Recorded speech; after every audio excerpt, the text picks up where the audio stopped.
तो बता ही नहीं रहा। तो ये जो है सोशल मीडिया और स्ट्रीम मीडिया की लड़ाई है और ये दोनों खेल खेल रहे हैं। आज हमारा नेता नहीं खेल रहा, आज हमारा पब्लिक नहीं खेल रहा, आज हमारा जो है स्ट्रीम मीडिया और सोशल मीडिया खेल रहा। तो इस तरह से खेल टीआरपी बढ़ाने के लिए है, जनता को गुमराह करने के लिए है।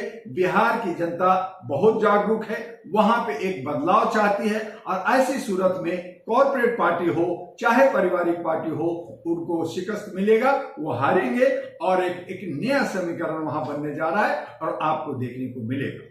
जी, एक और नई बात अभी सुनने को मिली है। एक पत्रकार है अजीत अंजुम, सोशल मीडिया से हैं, वो अचानक एक जगह पहुंच गए जहां पर बीएलए जो है दस्तखत वोटर के कागज पर अपने आप ही कर रही थी, उसमें बहुत बड़ा हंगामा मचा हुआ, उसके बारे में क्या कहेंगे? देखिए, अजीत अंजुम बहुत अच्छे जर्नलिस्ट हैं, उनपे बिहार में एफआईआर लॉन्च हुआ, उनको तंग किया गया, लेकिन उन्होंने निष्पक्षता से वहां काम कर रहे हैं, गांव देहात जा रहे हैं और वोटरों से भी मिल रहे हैं। क्योंकि बिहार की आबादी 14 करोड़ है और 14 करोड़ की आबादी में बहुत सारे गरीबी है, बहुत सारे नीचे हैं जिनको जहां एजुकेशन आईएएस आईपीएस वहां से निकलता है, वहां पे बहुत सारे एजुकेशन लोगों के पास नहीं है, क्योंकि आर्थिक स्थिति उनकी कमजोर है।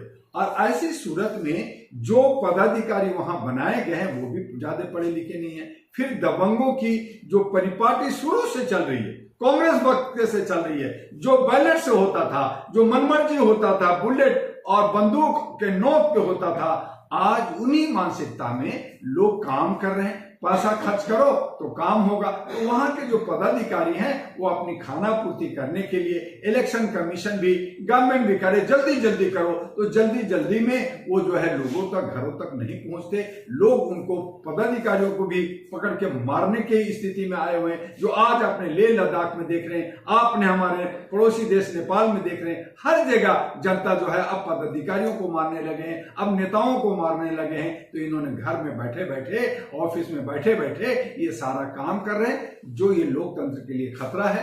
और लोकतंत्र को मजबूत करने के लिए हमें पारदर्शिता लानी होगी, हमें विश्वास पैदा करना होगा और हमारे नेताओं को मिल बैठ के सोचना होगा कि ये कॉर्पोरेट, ये पारिवारिक नहीं चलेगा।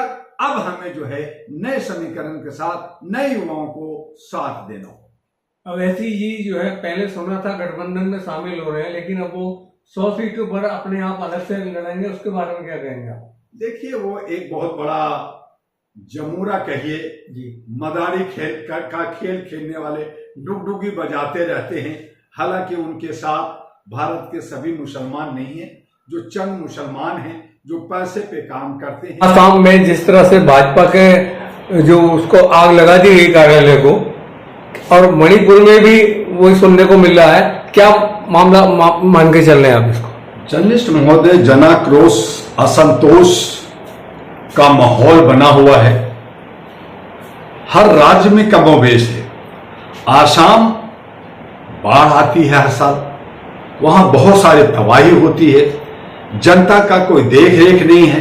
वहां पे कुछ घुसपैठिए भी, बांग्लादेशी भी घुस जाते हैं। तो वो एक खेती का और पहाड़ी इलाका है, वहां पे चाय की बागान भी है। और ऐसी सूरत में अगर वहां के मजदूरों को, वहां की जनता को अगर उनके हक अधिकार नहीं मिलता, जो आज बीजेपी की सरकार है, उस हालत में वहां पे गरीबी है, वहां पे असंतोष है, वहां पे एक नफरत अंदर से आग धधक रहा है। तो कई आंदोलन हुए, बहुत सारे आंदोलन हुए।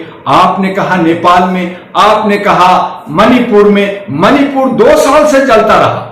बार बार हमारे सभी लोगों ने, सामाजिक कार्यकर्ताओं ने, विपक्ष लोगों ने कहा कि प्रधानमंत्री थोड़ा सा सुध लीजिए, जाइए, उस पर थोड़ा मरहम पत्ती लगाइए, थोड़ा आंसू बहाइए, लेकिन नहीं सुने। अब 2 साल के बाद जरा सा गए, थोड़ा सा पैकेट की अनाउंसमेंट कर दी, मिला कुछ नहीं। वहां के लोगों ने विरोध किया। और नहीं, आसाम और मणिपुर नहीं, अब तो जो है लेह लद्दाख जल रहा है। वहां के वांगचुक लीडर जिनको बहुत हल्के में इन्होंने लिया, उनकी बातों को नहीं सुना।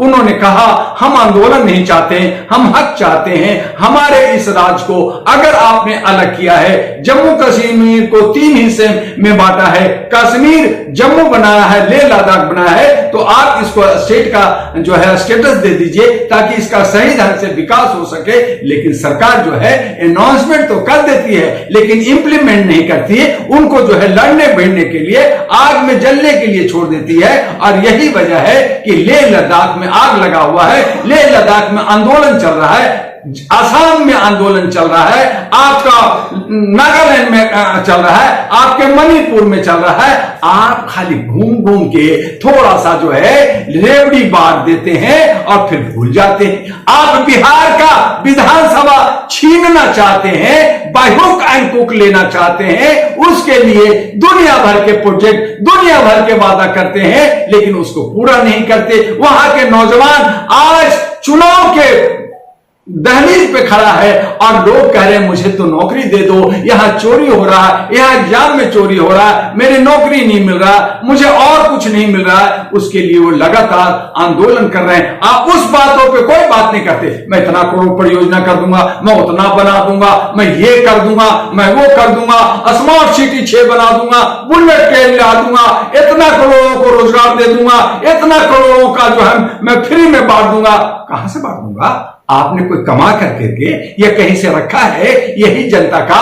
आज आपने, ये सरकार ने जीएसटी लाए आप और फिर कहते हैं उसमें बढ़ाया आपने 18%, 28%, 24% किया, फिर कह रहे 2-4% कम कर दूंगा। मैं देखो राहत दे दिया। क्या राहत दे दिया? आपने कीमत जो 10 रुपया का था उसको 100 रुपया कर दिया और 100 रुपया में 2 रुपया कम कर करके आप बाबाही कर रहे हो जी मैंने 2 रुपया कम कर दिया, देखो मैंने कितनी राहत दे दी। जैसे उन्होंने सबको रेवड़ी फ्री में दिए, 81 करोड़ को खाना दे रहे, वैसे कह रहे देखो मैं तो सबको खाना खिला रहा हूं। जैसे ये बहुत बड़ा धर्मादिष्ट है, ये खुद भगवान है।